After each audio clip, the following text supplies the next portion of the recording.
and welcome. I'm Lori Balderas, and I'm so happy you're here. I would like to introduce my guest today. Michael Pakaluk received his PhD in philosophy from Harvard University under John Rawls, a professor at the Catholic University of America and an authority on Aristotelian ethics. His recent books include Mary's Voice in the Gospel, according to John, Be Good Bankers, The Economic Interpretation of Matthew's Gospel, The Memoirs of St. Peter, and the book he's here to discuss today, The Shock of Holiness. He is married to economist and social philosopher Catherine Pakaluk, PhD, and he is the father of 15 children. Sadly, he lost his first wife, Ruth, to cancer in 1998. It has recently been announced that the Vatican Dicastery for the Causes of Saints has declared her life worthy of further investigation for sainthood. Wow, I can't wait to hear more about that and his newest book. Please join me in welcoming Dr. Michael Pakaluk. Well, good afternoon, Dr. Pakaluk, but I guess I can call you Michael. Please do, Lori. I can. There you are. Hello. I'm so happy to have you here today. I've been just feverishly reading your book. Great. I finished. Wonderful. Oh, you did. Wow. Congratulations. Thank you. Oh my goodness. I really appreciate you coming today. Where in the world are you coming from today? We live in Hyattsville, Maryland, and we're right next to the University of Maryland. So from our front steps, you can look out over some houses and see the buildings of the university. It's a faculty neighborhood. It's called College Heights Estates, right next to University Park, which is very well known, and that's where we live. Oh, I bet that's beautiful. It is really beautiful. They're old homes, old trees, hills. Most of the homes are brick. Lots of people walking out in the neighborhood. It's just lovely, especially for Christmas and also Halloween. Everybody really does it up for Halloween. Well, I've never been to Maryland before, but Simon and I are about to take off on a long road trip / honeymoon. I've been waiting for a honeymoon for 10 years. So we're about to take off and head back east. So maybe we'll check out Maryland. Well, I'm not going to recommend it for vacation or for sightseeing, although the Queen Elizabeth, when she came to the United States, and she wanted to see a typical American middle class house. They actually brought her to a house that's about 2 blocks away from where we live, and she visited that house. Really? Yeah. Well, that's good for Queen Elizabeth. That's good for me. Yeah. Well, there you go. Maybe you should go see Queen Elizabeth's house. That's something worth seeing. Maybe I should. So I am really happy to have you here today to discuss your book, The Shock of Holiness. And what I would love for you to do is if you could please give my listeners, from your point of view, an overview of the book. I became clearer about my own project, believe it or not, by reading a recent book by Andrew Clavin called The Truth and Beauty. And this is a book about the Romantic movement of English poets, Wordsworth, Coleridge, Keats, and how they wanted to draw attention to the beauty of everyday life. And through that, they thought they could find a way towards a deeper truth about the universe. And, well, apart from recommending the Romantic poets, I think that that's what I'm up to. John Henry Newman says somewhere that these poets were anticipating what finds its fullest realization in the Catholic Church. So, if you will, there's a kind of poetry and beauty in the ordinary realities of Catholic life, sacramentals like holy water, going to daily Mass, the lives of saints, the devotion to Saint Joseph.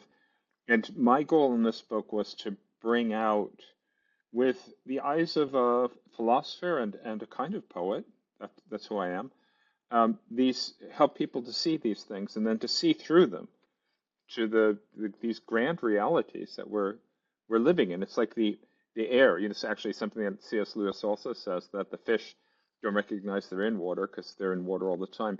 Catholics can fail to recognize that they're actually immersed in this kind of beautiful truth because they might even take it for granted. So to help Catholics see that, and I think that brings a lot of joy to an certain kind of youthful joy to the practice of the Catholic faith.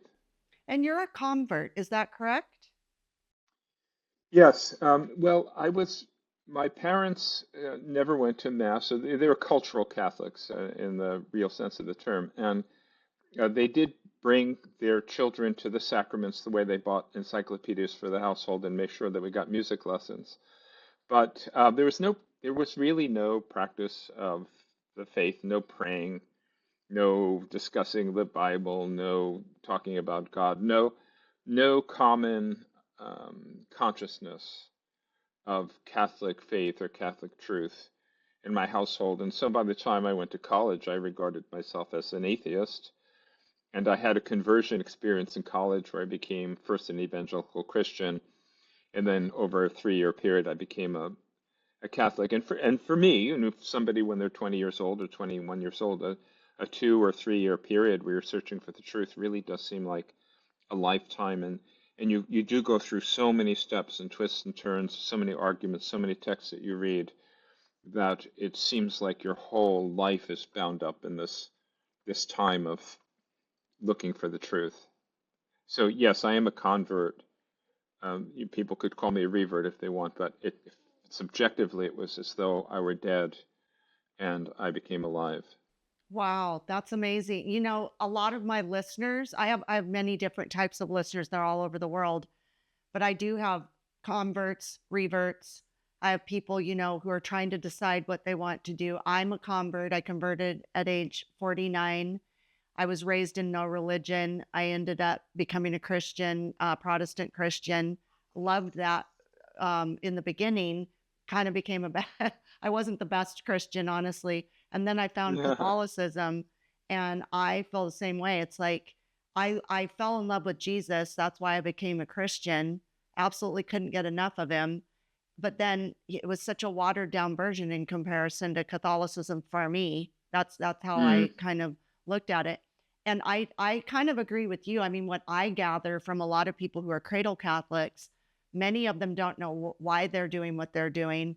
mm, I feel, I mean, this is a very general statement, and I don't really mean it like that, but I feel like a lot of people, when they have something so special close to them, they take it for granted, whether it's Catholicism or family members or, things of spiritual value, they take them for granted. And, you know, that's one of the things I love, love, love about the Catholicism and the Catholic faith and Catholic Church is the richness, the beauty, I love, all these things about it that maybe people do kind of take for granted.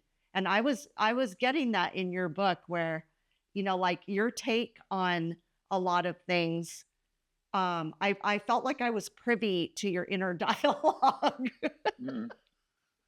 That Well, was let me say this, Lori. I became Catholic now, over 40 years ago, and um, in 40 years of living in the faith and staying in a state of grace, there's a reforming of your character that takes place. It's supposed to take place. And so I would say that in this book, the task was, I want to say, a relatively youthful and light-hearted task of uncovering the beauty of everyday life. But it's always easy to say something that's not really truthful because you leave something out. And so if we were to go back to the time when I converted, I think I would want to say I was very deeply caught in sin, that I was committing what a Catholic would call a mortal sin on a regular basis. And it caused a lot of depression, a lot of unhappiness, a lot of guilt, a lot of recrimination, a lot of lack of self-confidence. I felt like I was captive, and Christianity set me free. It really did set me free from that, and it also gave me a sense, like insight into who I was and what the purpose of my life was, and a kind of strength of will also to accomplish things. Of course, it takes time, and there's you go through a period of purgation and so on. But that's all real.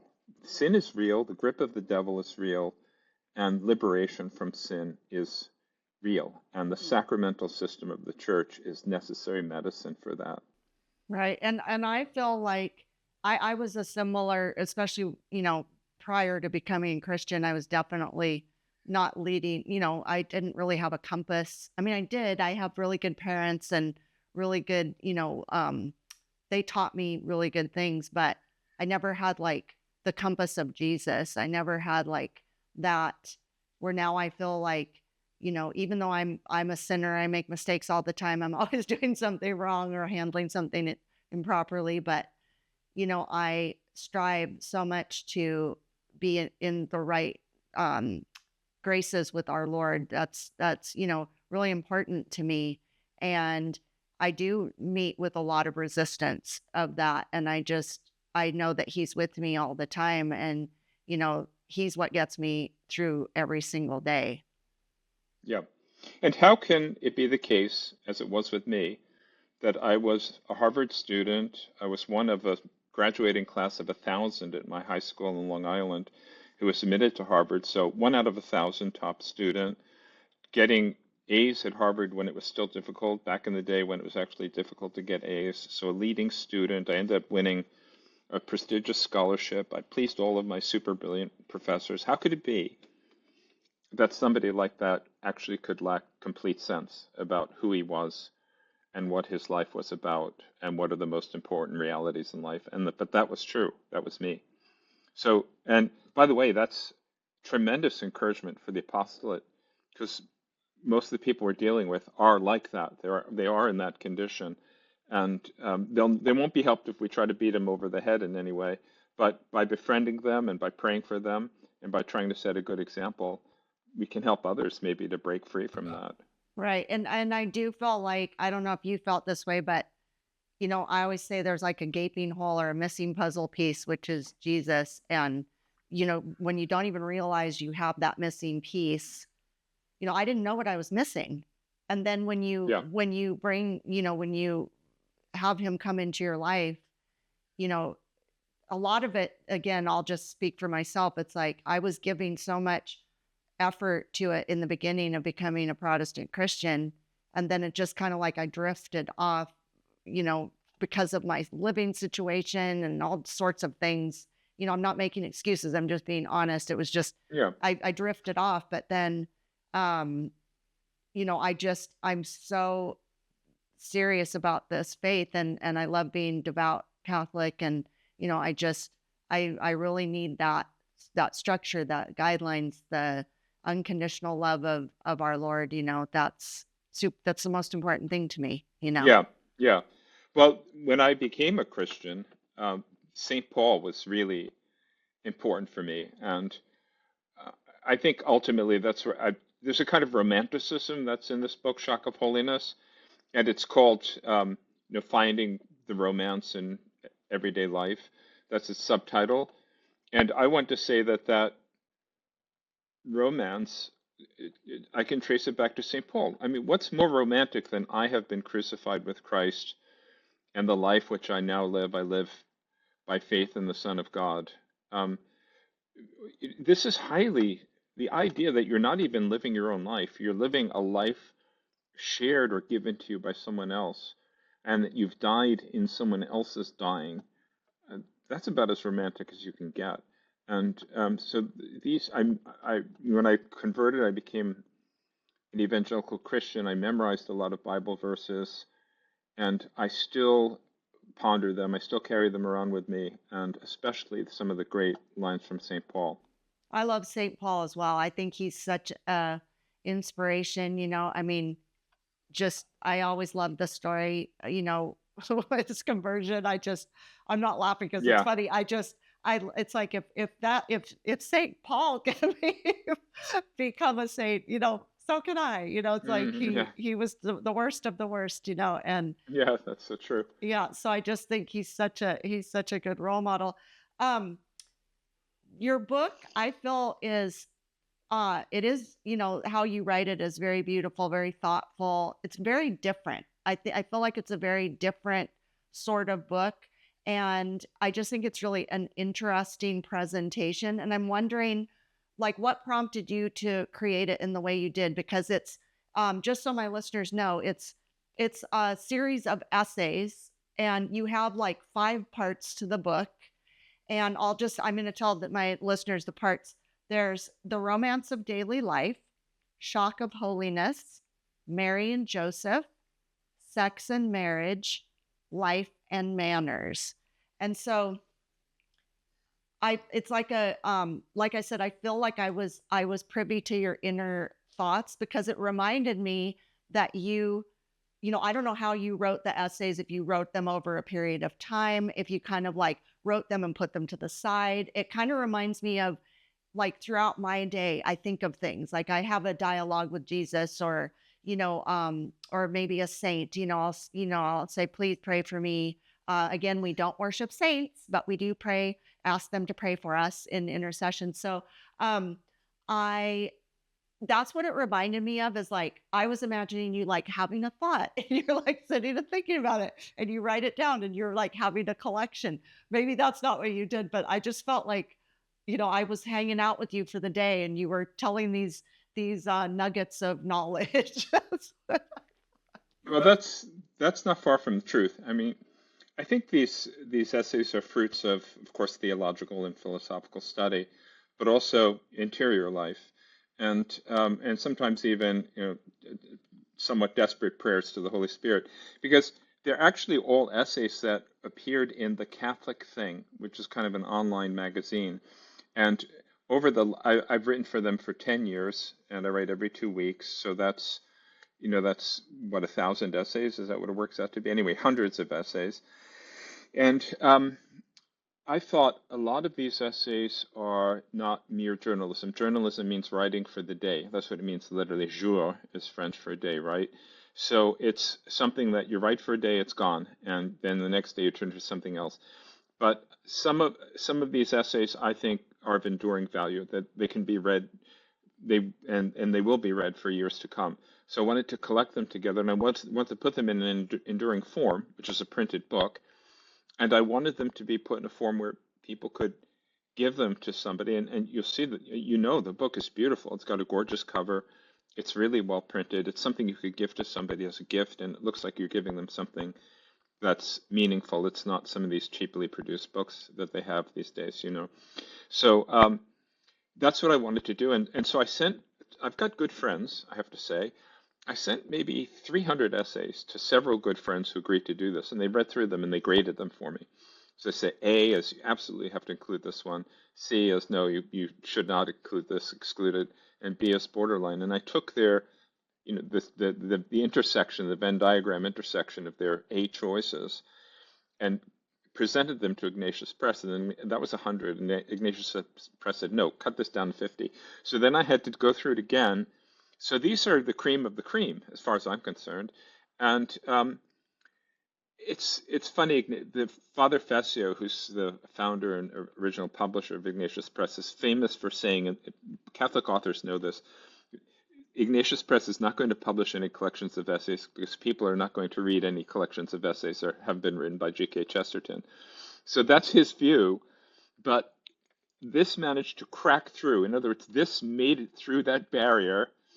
This collection, even Father Fessio apparently was convinced, was good enough that Ignatius would publish it. And to me, that's such a high honor. It really is, because it puts me in the company of a Chesterton or Father Shaw, great essayists. That's what I want it to be. I want to be, among other things, to write books and other things, but I want to be a Catholic essayist. So that's what this is. This is the book of a Catholic essayist. Well, I love that. And for my listeners, we will be putting a link in the show notes for his book. And yeah, order it. It's Christmas time, and what's better than books for Christmas? I also think this is a good book. I mean, it's for, I don't know exactly who like if you wrote for a specific what's the word I want to say? I can't think of the word. when I can't, I'm having a mind blip. Well, Um, I wrote it for I would say a fairly thoughtful uh, lay person, somebody who's probably married, professional person, somebody serious about life. But I also wrote it for young people. I want to bring in and attract young people. yeah, I was gonna say I would also think it's good for like young adults and even like Yeah, older teenagers. I think they're the way you've written it, because they're short essays, they're very doable. It's like a yeah. doable book. This is also a book I like to match books up with like times of the liturgical year. This book can be a great book for the Easter season because it's 50 chapters. So Mm, there's 50 days of Easter, so you can read a chapter a wow. day. There you go. Yeah. That's right. Yeah, they're doable. They're 1,000 words, and I left it out on our breakfast table. My kids know that I'm an author, and they read some of my things, but they're all kind of, what is he up to? What does Dad really think? What's in his heart? And they loved it. They really, you could, as you say, you could pick it up, read one a day, and so it's perfect for the modern life, really. Right. And that's what I think is really important sometimes in books, where because we live in a fast-paced world, people don't want to unfortunately sit down and enjoy a book sometimes, and they want to make it something they can get through. So I that was one of my takeaways from it, was like I was like, "Oh, it's very doable." And I love that. Yep. And then they each essay can live on its own. It's like Yeah. you have them in chapters, but they can live on their own, which is also a great thing about it. There's a lot of concentration of thought and reflection in each of the essays, and so you could read one in the morning, and people have told me they'll spend the whole day thinking about it. Yeah. I mean, that's why, and I think some of the ways that you were expressing yourself, I've never really heard some of the things you were saying. It's not like, oh, this is the same old book, and these are, it's very just the same old thing I've always read, or I already know that, or I've already heard that. That's why I felt like I was really getting inside your head, because I could, it was, they were very unusual ways of expressing it, not in a bad way, in a Yeah. great way. When this book was coming out, we had a meeting with the publicists, and they asked me what was my take on the essays, and I said, this is what I count as a good essay. I want a good essay to say something new, to be brilliant, to say it in such a way that it kind of leaps out at you, and then also to be true. So if it's new, true, and brilliant, then then I've been a success. Then my essay's been a success. So I'm not going to judge for myself, but Lori, that's what I aim to do in my essay. So when you say I've never heard this before, that definitely resonates with the new. Yeah. And also the honesty of it. It was, there's a lot of deep love in there, that, you're expressing deep love, but also you're being really honest about Mm. some things and your take on things. And I think Yeah, that's good. like yeah, like I have an essay, "Is Once Enough," which is about the marital act, and really asking whether married. It's obviously a thought experiment. I have 15 children, so obviously more than once. But is there something about this notion of consummation which makes one single marital embrace contain everything that needs to be contained in the life of a married couple? And in fact, for many couples, it has been, because they've gotten married before the man has gone off to war.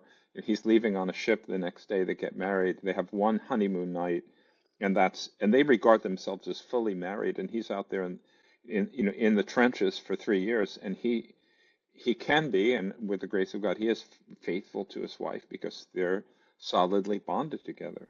Right. Yeah. Right. Um, let's see. What was your favorite part of this book? Like, do you have a particular moment or part where you go, "Oh, that's my favorite," or and what was your favorite part of the experience of writing these essays? Well, I think it's a good sign that whichever essay I happen to be reading at the moment is my favorite essay. It's like a parent and children. But the one that I go back to again and again is the one that's called Lord of Substance, which I think is the second essay in the book. because this is based on a reflection which I believe is new, involving relating the feeding of the 5,000 on the shore to the miracle of walking on water. Because our Lord clearly wanted to link those two things together. Because after feeding the 5,000, he told the disciples to get into the boat and go across the lake without him. And he planned to walk across water to them. So it's a completely designed, staged miracle. And I think when Jesus designs and stages something, he does so in order to teach. So that's how I approached this topic. I said, well, what was he trying to teach by walking on water? Now, not that he was a miracle doer, because he taught that many, many times. So there's something else there had to be something about the particular nature of this miracle. And I came to the conclusion that in the Greek world, there were four substances: earth, air, fire, and water. So I said, well, what if Jesus wanted to prove or show or demonstrate to the disciples specifically that as Lord, he had command over substances, and in fact, he could turn one substance into another. He could say to water, turn into fire, and it would, right? But also do so at the same time that would continue to look like the substance that it was, right? So you say, I'm going to turn water into fire, right? And it becomes fire, but it looks like water. And then he would say, somebody might say, if you turned water into fire, but it continues to look like water, well, how have you turned water into fire? Because it looks like water, right? You wouldn't be able to show it if it continues to look like water. So the only way he could show it, in my view, is the way he did show it. He took a liquid substance, water, and he walked on it, which means that it behaved like the solid substance in this elementary Greek cosmology. It behaved like earth. And so what it was in its nature was earth, but it continued to look like water. That's what he walked on. So it's a type of transubstantiation, where the bread and the wine are transformed into the body, blood, soul, and divinity of Christ, but they continue to look like bread and wine. And that's how he taught that he had the power that's prefigured in the feeding of the 5,000. See, and that's why Dr. Pakaluk is really like, this is what I was talking about. When you hear him say that, I can see your wheels turning, or I imagine like you're laying in bed one night and you think of these things and you sit up and you go, I got to write an essay about that. That's about it, Lori. Together with a lot of prayer that comes before that. Help me out. I've got a deadline, please. Oh my goodness. We're going to take a short break, and when we come back, we're going to talk about your children and your wife that you lost in 1998 to cancer, who's on her way to sainthood. So we will be right back. What is happening at Fresh Catholic? Thanks for asking. Well, we have a weekly podcast with lots of topics and guests, and Fresh Catholic Daily, the daily Mass readings. Listen on all platforms and watch on YouTube. I also do short videos every day on Instagram and Facebook at Fresh Catholic. Like, share, subscribe, rate, and review. These are such simple ways to help us out. The other ways you can support our mission of drawing people to the faith or back to the faith are by becoming a Patreon or sponsor. Also simple, but so needed. Our website, freshcatholic.com, has an online store with merchandise, a blog, comics, and Fresh Catholic courses with educator Charles Merritt, with the Hail Mary, the Our Father, the Virtues, the Ascension, the Magi, the Visitation, the Ten Commandments, Sacraments and Grace, Sin, Advent, Angels, Lent, Typology, and even some Bible study courses. Wow, that's a lot. Please share all of this with everyone you know and join the Fresh Catholic family. And remember, be focused, be faithful, and be fresh. Oh, wait, one more thing. Our typology series by educator Charles Merritt is feeling very unloved. I know, I get it. You see or hear that word, typology, and your eyes glaze over. You stifle a yawn. You might think to yourself, or even say to others, dry, boring, too Old Testament-ish for me. If that's you, then you're missing out because typology connects the promise of Jesus in the Old Testament and the arrival of Jesus in the New Testament. It's like putting scripture under a microscope and seeing things you never saw before. So head to our website, freshcatholic.com, and give typology some love and attention. You will be amazed. And we're back. So, Michael, you have 15 children. That's a lot.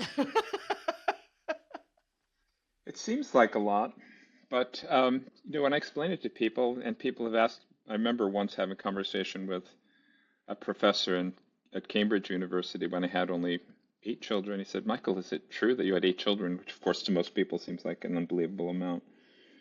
And I said to my friend, "Yeah, they kind of accumulate over time. It's like your retirement account, and it grows very quickly, and if you don't pay any attention to it over time, they accumulate." That's how I view it. Or somebody else once asked me, "How can you take care of so many children?" I said, "Look, it's very simple. Suppose I gave you one ball to juggle, and you had a whole year to juggle one ball, and then you had 2 years to juggle 2 balls, and then 2 more years to juggle 3. I'm sure you could probably juggle 10 balls. Oh my goodness. So If you you had add one every 2 years." Yeah. So you had 7 children with your wife, Ruth, Yes, and then 8 children with your wife, Catherine. So that's right. what is the age range of your children? Well, let's see. I got married to Ruth when we were in college. I don't think I was 20 years old. So the eldest child now, Michael, is 43, and the youngest is 9. Oh my goodness. Isn't that something? Yeah, So, and how many boys do you have and how many girls? 10 and 5. 10 10 boys? boys, 5 girls. Wow. So you only have to pay for 5 weddings, so that's cool. I know. Yeah, 3 down, 3 down, 2 to go. Oh my gosh. So, all like whether you have one child or 15, I suppose there's challenges to having children. What have you found to be like the biggest challenge of raising your children? It's hard to say because, as you indicate, there's so many different challenges. There's the challenge of getting enough money to pay for things like braces. There's the challenge of being available to them. So working really hard, especially establishing your career, but then also being available. There's a challenge of making life very happy for them so that they really love their childhood, and that's what they want to return to, and they want to create a good childhood for their own children in turn. There's the challenge of, as a father, being a good example and being the spiritual leader of the household. The challenge of reading to them. It's so vital for children, and can be hard for a professional man, somebody's working very hard, especially early in the career, establishing yourself, finding that time to read to your children. So there are many, many, many challenges. The challenge of fording diapers, the challenge of getting a vehicle that's large enough for them, the challenge of maintaining that vehicle and dealing with when it breaks down, as it will, because you're not going to have a new car. Yeah, lots and lots and lots of work. Because you basically need a school bus. I'm pretty sure that when I proposed to Catherine, I said to her that we're not going to have a van. That was part of the condition. We'll drive some kind of large SUV, but eventually we did get a 15-passenger van. Yeah, that was necessary at one point. Wow. Also, I understand what you're saying because I do think, spending time with your children, again, kind of however many you have, because here's the thing, when you have 15 children, like you say, they come a little at a time. It's not like you get 15 at once. They come a little at a time, and you kind of have to acclimate as the children come. But I do know time and effort and energy, making sure that everybody's feeling loved and noticed and all these things, that's a challenge. Again, this is why, God, gives us a partner in life, like it's really hard to do things on your own, which I'm sure Yeah. you figured out when your Yes. wife passed away.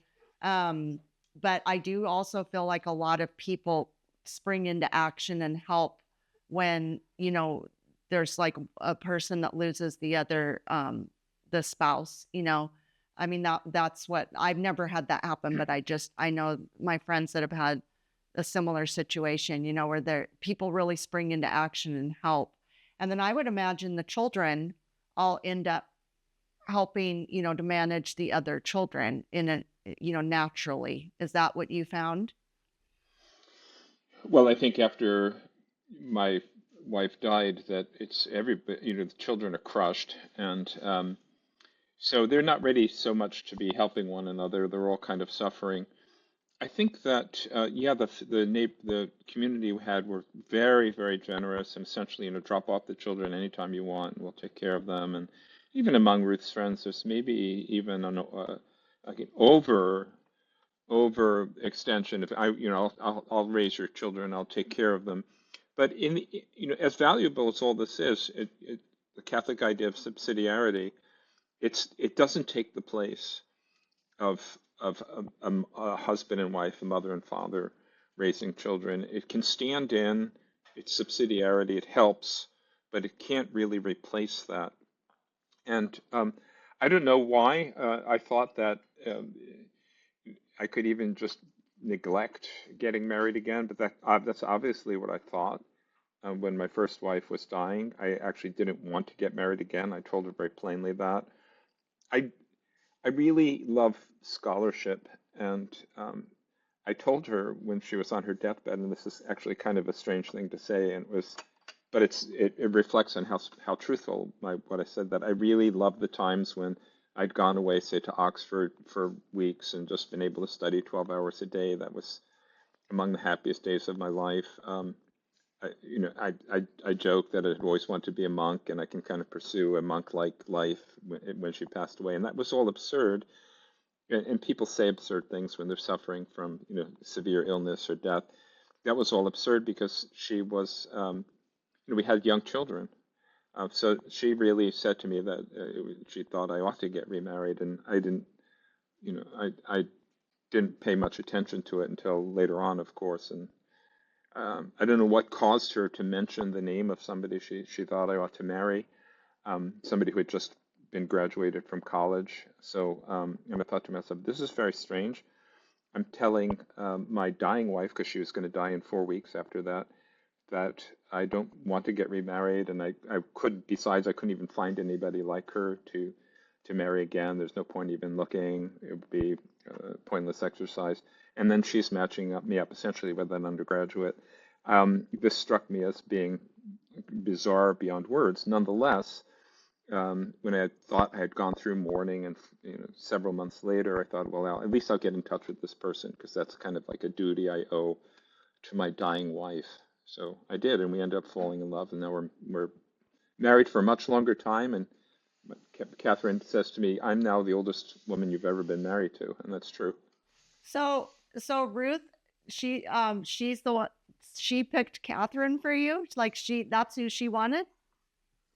Yeah, when she was diagnosed with cancer, she had a rosary group, and there's a famous thing that she kind of told all the women in a rosary group about her prognosis and where the cancer was and something, and then she slapped her hands together and said, "Right, now let's start praying that Michael can find a young wife." Like that's her first intention. She was diagnosed with cancer. So I don't know, but apparently she had been praying about this for many years, and she had gotten into her mind that Catherine would be a good wife for me. Those are the exact words she used. She said, "I've for a long time thought that Catherine Hardy would make a good wife for you." And she was dying then, and that was the same year that Catherine moved from University of Pennsylvania, where she was in college, to Harvard, where she started graduate school. Now, we were in Worcester, Massachusetts, but we went to Harvard, so we was regarded as Harvard as kind of the same neighborhood. So Ruth took that as a sign that her intimation had some truth to it. So she mentioned it to me, which is kind of, I think it's a bold thing for you to do if you're dying, to actually to name somebody as what you've intimated. It's all very strange. Yeah, I had a similar thing. I was in a really horrible accident many years ago, and I was always, afterwards still like recovering from it and everything. And before I was Catholic, when I was married to my children's father, I told him who I wanted him to marry if I died. And he was like, why would you even say that? And I said, because I think she'd be a perfect mother for our children and I love her. And so when he and I divorced, he tried dating her. I'm thinking, well, that's not what I meant, but okay. That's hilarious. Anyway, Yeah, that is um, hilarious. what would be some good solid advice that you would have that you could give parents in today's climate? Like you're raising these children, you're trying to be a conscientious father. I'm not laughing because it's funny. We're living in such a strange climate, in our world. What's some good advice that you could give to parents, who are raising families today? Well, lots of good advice, and I should probably write a book about it. But one is that husband and wife really need to love each other in a very sincere and thorough way, so that the children are attracted to that, and they want to do the same thing. And then they need to make their household very happy, so that even if they go off the reservation when they're older, it's like the prodigal son. Well, at least in my father's house, I got fed, unlike eating this food for the pigs. They always remember that as a place where they did enjoy happiness. And then I think you really do need to tend to education. This is where a lot of Catholic parents drop the ball. Now, some of them believe they have no recourse and they have to send their kids to, say, public schools because they can't afford anything else. But there's some pretty inexpensive homeschooling alternatives available now, and great things like the Seton Academy and other Colby Academy. They're not that expensive and they're online, and I think they're really great alternatives because the formation of the education is really so important. If you want to keep your kids, you've got to be sure that they get a Catholic education. And then I think forming networks of families where children can, in a spontaneous way, form friendships and they don't feel like they're being helicoptered by their parents. So you get together with, three or four other families that have lots of kids that are roughly the same age, and then your kids will naturally and spontaneously form friendships. And they do have to have a sense of this is how we do things in this family, this is how we do things in this culture, in this group of friends. It's different from the way the world is doing these other things, and it's better because it makes for happiness, and these are the reasons why, and this is the way we've been taught, and this is the better way to live.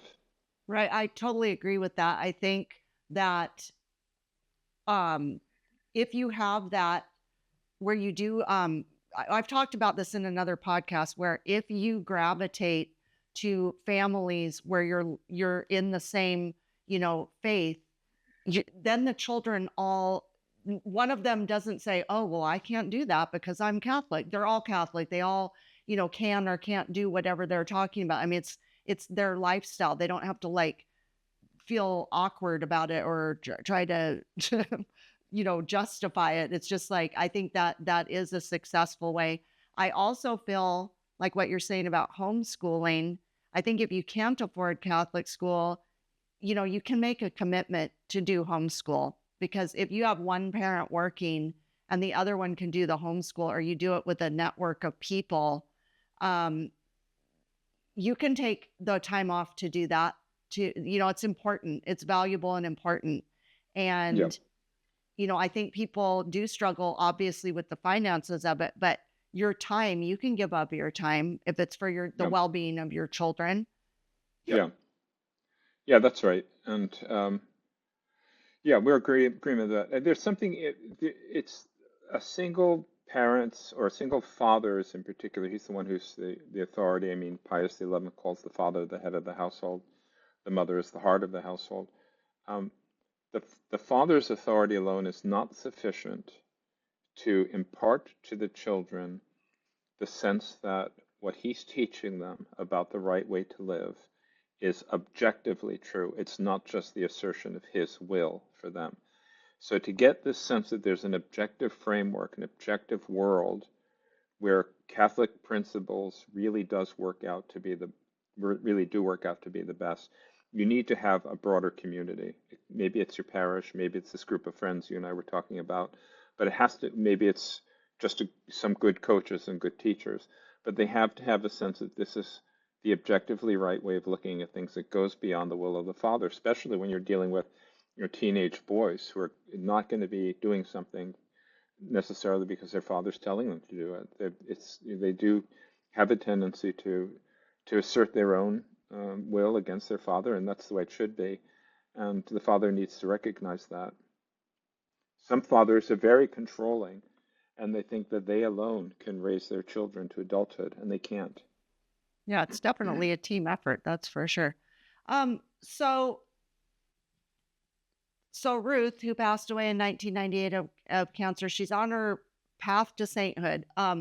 What are your thoughts about that? Because this has just happened recently that this has come up. Is that true? The nihil obstat, nothing stands in the way of her cause proceeding, which came from the Vatican, was issued on Saint Michael the Archangel's day, so September 29th. So this is, we didn't get it, receive it in the United States until about a month after that, but it's still relatively recent.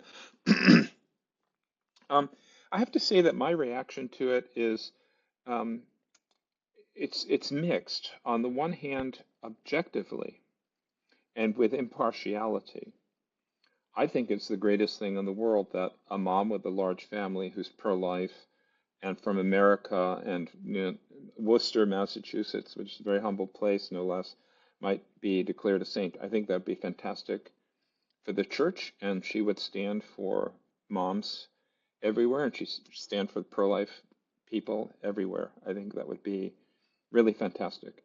And she was also somebody who lived the plan of life recommended by Opus Dei. So she went to daily mass and she prayed twice a day and read the scripture and said the rosary. And I think that that kind of plan is, pretty practically speaking, close to necessary for real progress in towards holiness, and which we're all supposed to be striving for, right? We're all supposed to be universal call of holiness and all that. That's Vatican II. So I think that would be just a tremendous good. And I think that is why it's being received with tremendous joy. I don't know anybody who hasn't been overjoyed by the news. On the other hand, personally, um, sometimes it's a little cringeworthy the way people cover her or cover her life and say cliches about sainthood and so on. And also, to be honest, there's a kind of re-encountering of her passing that has taken place for me since a kind of turning again to that time. And you've experienced, I'm sure, that when you have suffered the death of a loved one, you, after a initial period of mourning, grief comes to you in waves. It comes, maybe the waves are more separated over time, and maybe they're not as steep as they used to be, but it comes in waves. And to be honest, I've been hit by a pretty steep wave of grief in association with kind of revisiting this whole question of her life and death. So it hasn't been a time of jubilation for me, to be honest. It's been a time of suffering. I mean, it's not a great suffering. It's not like getting shot or anything like that, but it is a time of some suffering, of grief. I understand what you're saying. My dad, who I really loved my dad. I had a deep mourning after he passed away, and it does come in waves. It's like I'll be fine, and then I'm not fine. It's like it's I understand what you're saying. I haven't been in your spot, but I understand what you're saying about that. But Lori, November is just a great time for this because the church wants us to be thinking about death and those who have departed. And I've really come to appreciate through this experience the importance of the perduring importance of the beatitude, blessed are those who mourn. That this is something, it's like a vocation for a Christian to remember the dead and not to remember them in this way that doesn't cost us anything. It has to, it's, our Lord on the Sermon on the Mount understood that there's a cost there. There's some kind of suffering in mourning. So that's we carry that about with us. Right. You with respect to your father. Yes. So, what do your children think? Well, about the cause being opened, well, My children are really pro-life.